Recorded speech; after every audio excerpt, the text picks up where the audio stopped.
Olá pessoal do canal Guerreiro Universal, Deus abençoe a todos, você guerreiro, você guerreira, que sempre tem aqui nos acompanhado no nosso canal. Eu gostaria de agradecer a todos vocês pelas mensagens de apoio e incentivo. Bem, hoje chegamos aqui à conclusão de uma série de 4 vídeos que fala sobre a vida do patriarca e profeta Abraão e a sua esposa Sara. Nesse vídeo você vai ter muitas novidades, inclusive, finalmente, o nascimento de seu filho tão amado, querido e esperado, Isaac. E se você ainda não assistiu os 3 primeiros vídeos da série, vou deixar aqui no link da descrição e você pode acompanhá-los todos desde o início, tá ok? Bem, espero que todos vocês curtam o vídeo e que compartilhem nas suas redes sociais. Agora, vamos para o vídeo?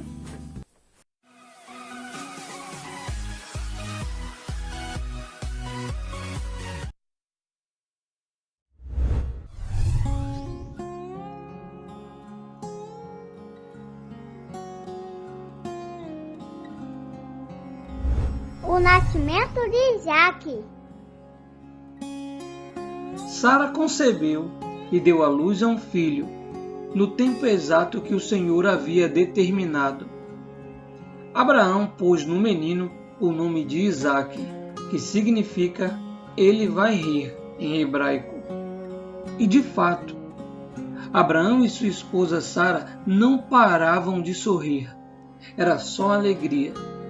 Abraão circuncida a criança aos seus 8 dias de vida. Sara, alegre, não para de falar em sua casa. Ela disse: Deus me tem feito riso. Todo aquele que o ouvir se rirá comigo. Disse mais: quem diria, Abraão, que Sara daria de mamar a filho? Pois lhe dei um filho na sua velhice. Livro de Gênesis, capítulo 21, versículos 6 a 7. A criança se desenvolve e desmama. Já estava maiorzinho. Seu irmão Ismael, como toda criança, inconsequente, numa brincadeira de mau gosto, começa a zombar de Isaac. Sara observa e fica furiosa com aquilo. Ela chega a pedir que Abraão mande Agar e seu filho embora, pois ela queria que Ismael a nada herdasse de Abraão, além do nome. Abraão fica demasiadamente triste por isso. Sara, sua esposa, como podemos perceber, era a senhora de Agar, mas ela não ousava tomar atitude sem o aval de seu marido. Por isso, ela sempre deixava essas questões para que ele resolvesse. Porém, sempre deixava claro para ele o que ela preferia que fosse vir a ser feito. Abaixo de Deus, Abraão amava muito a sua esposa. O apego por seu filho Ismael causou grande conflito interno. Observando a dor de seu servo, Deus fala com Abraão que não precisava ficar assim, pois Deus o abençoaria por amor a ele. E o indicou que fizesse o que Sara lhe pedia, pois de Isaac seria chamada a sua descendência. Porém, de Ismael, ele também faria grande nação. Pela manhã, ainda na madrugada, Abraão se levanta, leva um odre com água e também pães, entrega Ismael a Agar e se despede. Dali em diante, eles seguem a pé pelo deserto em Berseba. Quando se fala em deserto, geralmente se imagina um local seco, com sol muito quente ou várias dunas de areia, com vento soprando e um sol fadigante. Mas o deserto que Agar foi parar com seu filho era assim chamado por não possuir habitantes. Era deserto de pessoas. Abraão creu de tal forma que o Senhor abençoaria que os enviou apenas com o necessário para o equivalente a uma manhã de viagem. Agar estava triste e visivelmente fadigada de sua caminhada. Seu filho estava dormindo. Ela o põe debaixo da sombra de uma árvore e se afasta a uma certa distância, descrita na Bíblia como distância de um tiro de arco. Se alguém pesquisar essa distância com a medida dos tempos atuais, essa pessoa provavelmente dirá que foram 70 metros. Isso porque a distância de um tiro de arco nas competições é esta. Porém, esta medida no passado equivalia de 100 a 150 metros. Ela tomou essa distância pois estava sem esperanças, pois a água já tinha acabado e ela era estrangeira, como uma criança no deserto. Beduínos ou mercadores que passassem por ali poderiam tomá-los e vendê-los como escravos separadamente. Animais típicos do deserto, como serpentes venenosas e escorpiões, também colocavam as suas vidas em risco. Coiotes, hienas e a própria fome. Não haviam garantias. Agar se assenta longe de seu filho e começa a chorar em alta voz. Observando sua aflição, Deus envia um anjo até ela, que nos céus do deserto bradou em alta voz: Que tens, Agar? Não temas, porque Deus ouviu a voz do menino desde o lugar onde está. Ergue-te, levanta o menino e pega-lhe pela mão, porque dele farei uma grande nação. E abriu-lhe Deus os olhos, e viu um poço de água, e deu de beber ao menino. E era Deus com o menino, que cresceu e habitou no deserto, e foi flecheiro, e habitou no deserto de Parã. E sua mãe tomou-lhe mulher da terra do Egito. Livro de Gênesis, capítulo 21, versículo 17 a 21. O poço já estava ali. Deus os guiou até o local. Residindo ali, ela poderia vender aos viajantes que por ali cortavam o caminho entre as cidades a água que era valiosíssima em áreas desérticas.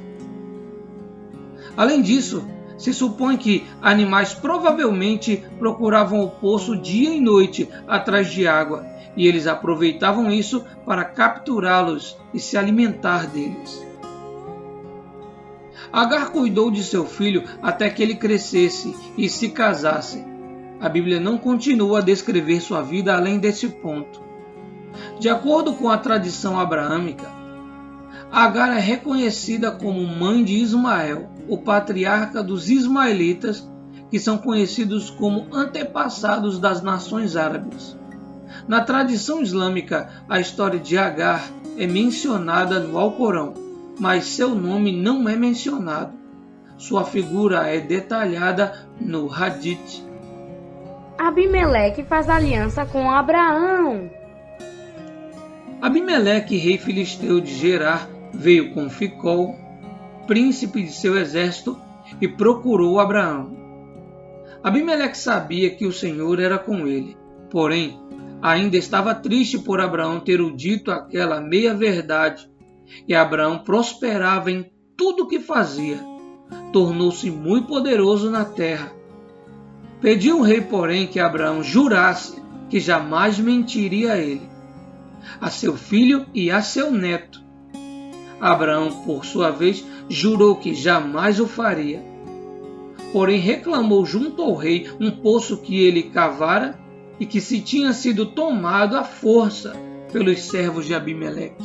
O rei alegou nada saber sobre o caso e também reclamou que Abraão nunca tinha o comunicado sobre esse fato. E fizeram ambos aliança.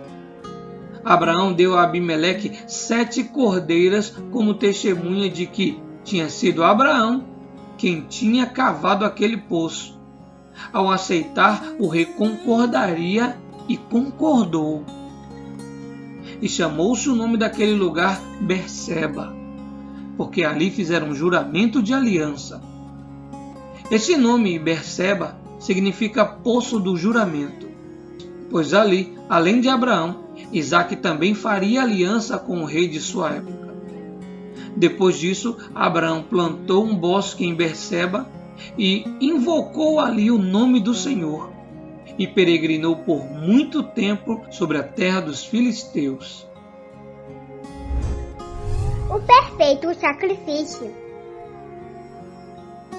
A história de Abraão é uma prova de que o ser humano pode elevar o seu grau de intimidade com Deus e causar nessa união uma parceria indestrutível, inabalável, cujos resultados são notórios à vista de todos. O capítulo 22 do livro de Gênesis mostra uma das mais belas histórias descritas nas Escrituras Sagradas. Abraão foi provado de uma maneira extrema, porém foi honrado de uma forma ainda maior. E aconteceu depois dessas coisas que provou Deus a Abraão e disse-lhe: Abraão, e ele disse: Eis-me aqui. E disse: Toma agora o teu filho, o teu único filho, Isaque, a quem amas, e vai-te à terra de Moriá, e oferece-o ali em holocausto, sobre uma das montanhas que eu te direi.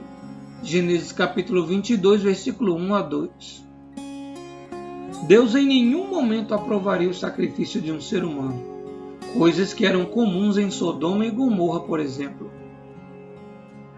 Povos adoradores do falso deus Moloque sacrificavam o seu primeiro filho macho, o lançando nos 7 dias de vida dentro de uma estátua de bronze, com a boca aberta em chamas. Essas coisas eram e são abomináveis para Deus. Porém, mesmo que ele conhecesse a Abraão, melhor que o próprio Abraão, ele queria ter o prazer de ver até onde sua fidelidade iria. O impressionante é que Abraão não o indagou, não murmurou, apenas procurou obedecer. Pois por maior que fosse a dor que tal pedido lhe causasse, ele cria que o Senhor podia o trazer de volta das cinzas. Hebreus capítulo 11, versículo 17 a 18 diz: Considerou que Deus era poderoso para até dentre os mortos o ressuscitar. O sacrifício do altar do holocausto precisava ser degolado e totalmente queimado. O que me chama a atenção é que nos tempos atuais podemos com facilidade projetar em nossas mentes a imagem de qualquer pessoa ressurgindo das cinzas incandescentes. Isso porque estamos acostumados com as cenas dos filmes produzidas com mais alta tecnologia gráfica. Porém, isso nem de perto existia na época de Abraão. Mesmo assim, ele fixou isso em sua mente, tornando-se um homem à frente de sua época. E também da nossa, pois independente da tecnologia visual que temos, quem ofereceria seu filho no altar, o degolando e queimando? Porém, deixamos bem claro que Deus não aprova sacrifício humano. Isso ele pediu apenas para provar a fé de Abraão e deixar de exemplo para o mundo. Ele jamais, em hipótese alguma, permitiria tal coisa. A Bíblia não detalha o estado emocional de Abraão. Isso porque ele não demonstrava fraqueza ou grau de sua dor para ninguém. Sentir dor é algo natural. Até a pessoa mais forte pode sentir o mais alto grau de dor ou o grau mais leve. Isso não faz a pessoa ser fraca. Fraco seria ao se entregar por causa da dor sentida. O problema de muitas pessoas é que quando estão passando por uma situação ruim, desabafam aos prantos suas situações, suas intimidades com terceiros, que muitas vezes se fazem de amigos para se aproveitarem de seu momento de fragilidade e aplicar o golpe. Quando não, espalham toda a sua intimidade com outros de uma forma que você não contou. Pois às vezes o melhor amigo da pessoa tem também outro melhor amigo. Abraão fez do Senhor o seu melhor amigo. Abraão se levantou, ainda de madrugada se preparou, chamou a 2 de seus moços e se foi com Isaque rumo ao Monte Moriá. O fato de se levantar tão cedo mostra que ele não queria envolver Sara naquilo, pois Deus tinha falado com ele e ela poderia atrapalhar tudo. Imagine o que uma mãe que teve seu filho apenas aos 90 anos, faria se soubesse que seu marido o levaria para sacrificar, e esse sacrifício seria ele, o garoto. Num determinado momento, Abraão pediu para que seus servos o aguardassem, enquanto ele e Isaque prosseguiram monte acima. Abraão levou a lenha e também um cutelo em suas mãos. Cutelo é um instrumento cortante em forma de meia-lua que lembra uma pequena foice ou uma machadinha. Abraão levou o fogo provavelmente através de uma tocha ou de alguma lamparina. Observando tudo que seu pai levava e não vendo o cordeiro, Isaque faz uma pergunta a seu pai, que já estava de coração arrasado até ali. Ainda teve a pergunta como fator que contribuiu e muito para o aumento de seu sofrimento interno. Então falou Isaque a Abraão seu pai e disse: Meu pai? E ele disse: Eis-me aqui, meu filho. E ele disse: Eis aqui o fogo e a lenha, mas onde está o cordeiro para o holocausto? Livro de Gênesis, capítulo 22, versículo 7. Abraão, sem se deixar ser controlado por um sentimento angustiante, dá a seu filho uma resposta direta, onde se via de onde surgia tanta força e coragem para prosseguir com sua missão. Deus proverá para si o cordeiro para o holocausto, meu filho. Gênesis capítulo 22, versículo 8. Abraão vai até o local indicado por Deus, constrói um altar com as pedras, põe as lenhas sobre o altar, amarra o garoto e pega o cutelo para imolar o seu filho. A dor latejava no peito. Ele não olhava mais a situação, mas sim para as promessas de Deus. O interessante é que o sonho de Abraão era também o sonho de Deus. Quando Abraão levanta o cutelo para imolar o garoto, ele ouve um alto grito. Mas o anjo do Senhor lhe bradou desde os céus e disse: Abraão, Abraão! E ele disse: Eis-me aqui.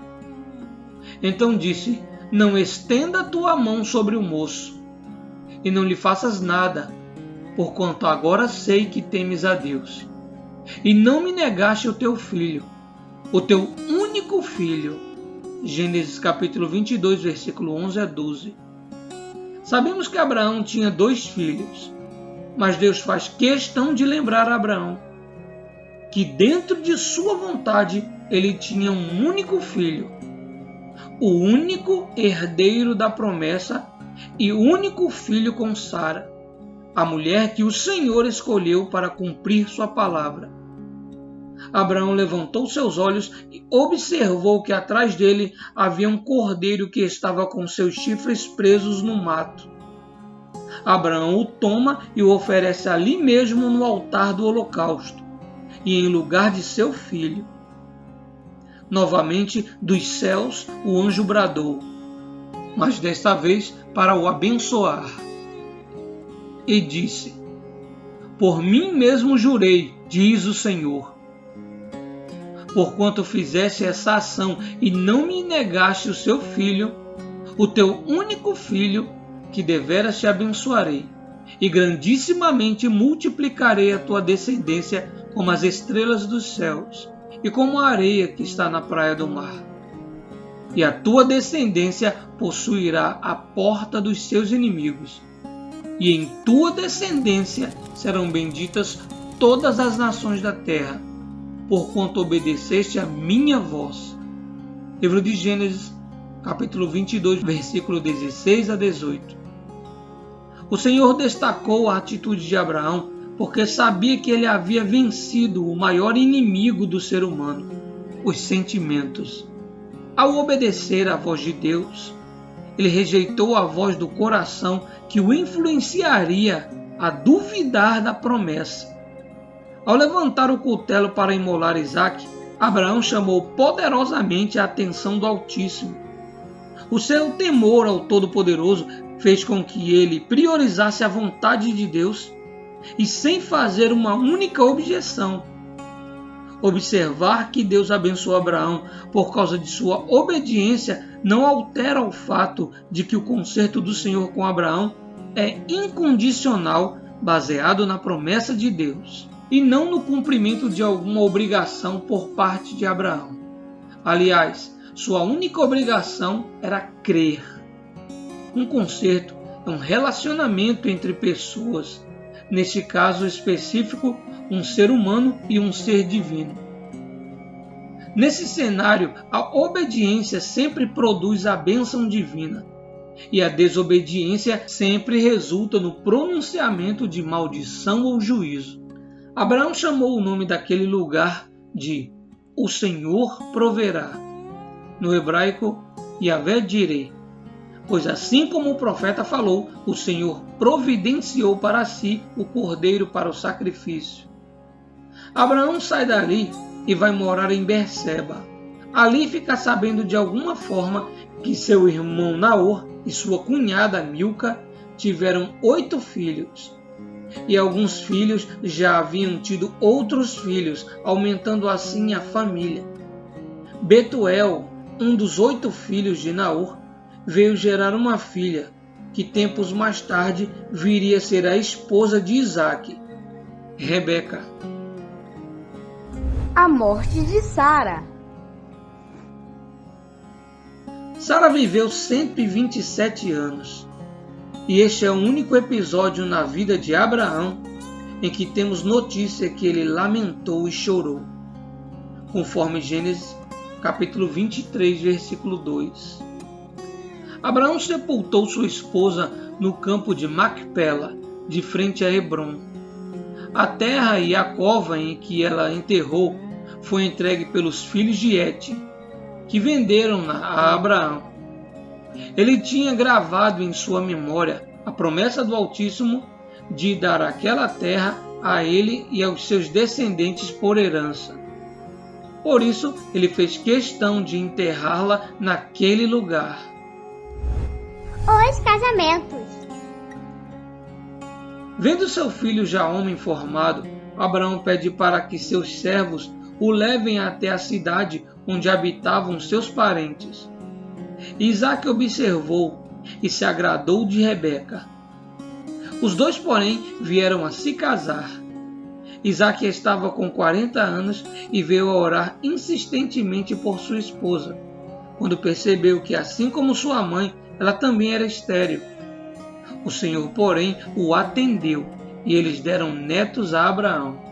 Abraão, por sua vez, passado muito tempo após a morte de sua amada, veio novamente a se casar, e se casou com Quetura, com quem teve mais 6 filhos, e são estes Zinrã, Joquezã, Medã, Midian, Gisbaque e Suar. Gênesis capítulo 25, versículo 6, mostra que tudo o que possuía ele entregou a Isaque, e a seus outros filhos entregou presentes, como fazendas, servos e pequenas terras, que adquiria em negociações naquela região. A morte de Abraão. Abraão, profeta e amigo do Deus Altíssimo, viveu 165 anos.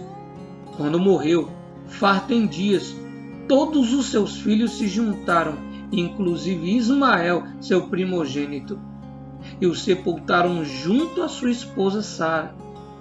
Abraão teve uma vida de íntima comunhão com Deus, e hoje é conhecido como pai da fé, por ser o primeiro a usar o grau máximo da mesma sem titubear. Depois de sua morte, Deus abençoou Isaque, seu filho, e habitava Isaque junto ao poço de Beer-Lahai-Roi. Lázaro E o homem rico. Diferente da grande maioria dos personagens bíblicos que sempre concluem suas histórias com o próprio falecimento, Abraão chega a ser citado pelo próprio Senhor Jesus em uma parábola sobre um mendigo conhecido como Lázaro e um homem rico que ostentava uma vida de luxo, enquanto Lázaro desejava comer das migalhas que caíam de sua mesa. Nessa parábola, localizada no livro de Lucas, capítulo 16, a partir do versículo 19, diz que os dois faleceram e tiveram caminhos distintos. Um foi para um lugar chamado de Seio de Abraão, enquanto o homem rico ardia nas chamas do inferno. Abraão aparece nesse lugar de descanso com Lázaro, e do outro lado está o rico no fogo, atormentado, os observando e pedindo que Abraão permitisse que Lázaro molhasse na água a ponta do dedo e fosse até lá para lhe refrescar a língua. Abraão, porém, fala que ele não pode fazer isso, pois o abismo que os dividia um do outro tinha algo tão terrível e profundo que eles não poderiam transitar por ali. Após isso, ainda na parábola, Abraão conta que o rico em vida teve o seu consolo, enquanto Lázaro minguava, e agora esta era a sua vez de ser consolado. Livro de Lucas, capítulo 16, versículo 25. Alguns apoiam a teoria de que isso foi apenas uma parábola, e que o que está ali descrito não se pode ser tratado como história verídica, enquanto outra linha de raciocínio dos estudiosos da Bíblia acredita piamente que isso foi uma visão do além, permitida por Deus, de ser revelada para levarmos a sério a questão de nossa salvação. Parábola ou fato, aprendemos aqui que a fidelidade ao Deus e Senhor de Israel pode superar até mesmo as barreiras da morte e da vida. Já ativou o sininho? Você já se inscreveu? Se não fez, ainda dá tempo. Seja um guerreiro como eu. O próximo vídeo será...